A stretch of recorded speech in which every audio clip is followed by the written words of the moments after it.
I am speaking about birth asphyxia. My name is Dr. Hany Mousad, Senior Registrar Neonatology in Imam Abdulrahman and Faisal Hospital. Hypoxic ischemic encephalopathy, or sometimes we birth asphyxia.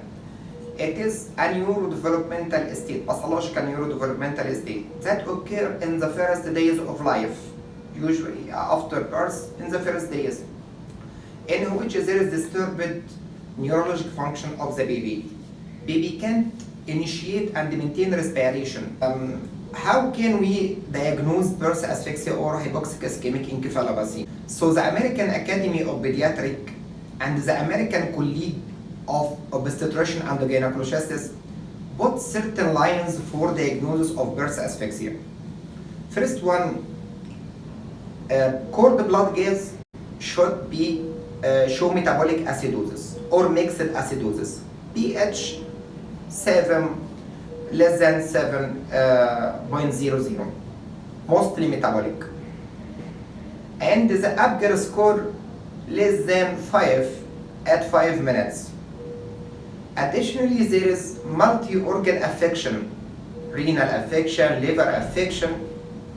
Also, there is abnormal movement. They may appear as convulsion. A baby show convulsion in the first hour. So this is a major event that occurs for this baby. What are the risk factors for birth asphyxia and hypoxic ischemic encephalopathy? These risk factors, mostly 90% of these risk factors and the etiology of birth asphyxia are perinatal. So occur before delivery, antenatal, and some about 5% intranatal during delivery.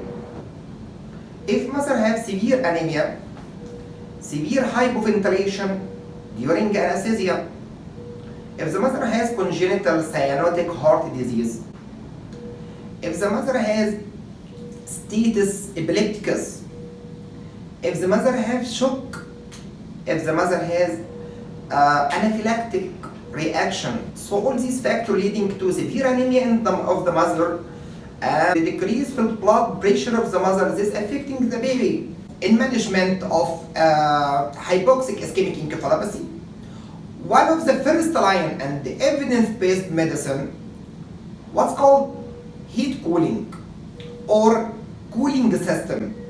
Actually, cooling system, we have two types. Total body cooling, we make decrease temperature of the total body of the baby. And another type is selective heat cooling. In our hospital, we have selective heat cooling, and this is very good, and the results are excellent. What is the mechanism of heat cooling?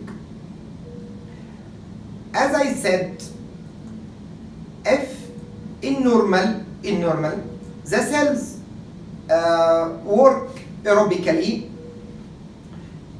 so a metabolism occurring in a normal rhythm. If we decrease temperature, evidence-based, if we decrease the temperature of the brain cell, so the metabolism will be decreased. Actually, I need to decrease the metabolism of these cells. Why I need to decrease metabolism of this cell? In this condition, in hypoxia, there is defective oxygenation, and in hypoxemia, there is defective oxygen in the blood. So I don't have oxygen. So if I don't have oxygen, so all this will work anaerobically, leading to hazardous effect on the cell. If I decrease metabolism of the cell, so now I will need little oxygen.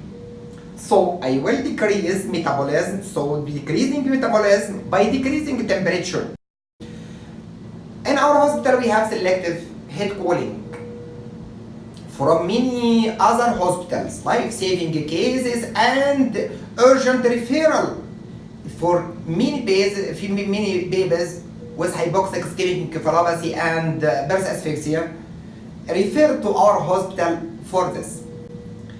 At the end, I can speak upon the prognosis of the hypoxic ischemic encephalopathy.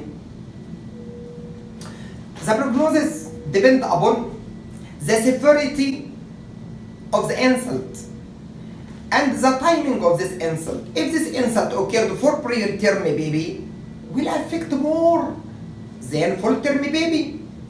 If this insult occurred for baby already have many risk factors, baby have cardiomyopathy, have anemia, have like this, so hypoxial effect will be more. And the mortality from hypoxic ischemic encephalopathy, as written in the book, text box, from 10 to 30% from cases die. Actually, in our hospital, we are in such cases, mortality much more less than this. So this is very good in our hospital. Additionally, what is the neurodevelopmental sequelae that occurring for this baby later? According to literature, from 15 to 45% for this baby. There is something from me, I am an ICU specialist, I can predict the long life sequelae of this baby from the start, from now. Can I expect? Yes, actually. If the Apgar score of this baby is very low, is low, at 20 minutes, if there is a failure of initiation of inspiration of the baby at 20 minutes of life, if there is persistence of abnormal movement and convulsion after 2 weeks of life, so the prognosis is very bad. Very, very bad. Additionally, we do what's called the MRI, magnetic resonance imaging, and the MRS, magnetic resonance spectroscopy, to know the effect of this hypoxia on the brain, mostly on the basal ganglia, hypothalamus, like this, and the posterior limb of the internal capsule. This most affected from hypoxia. Maybe from, we do already in our hospital in the 7th day of life, up to 10th day of life. If we do this, we can expect the long life sequelae of this babies. Thank you. I am so happy today as I am speaking. Thank you.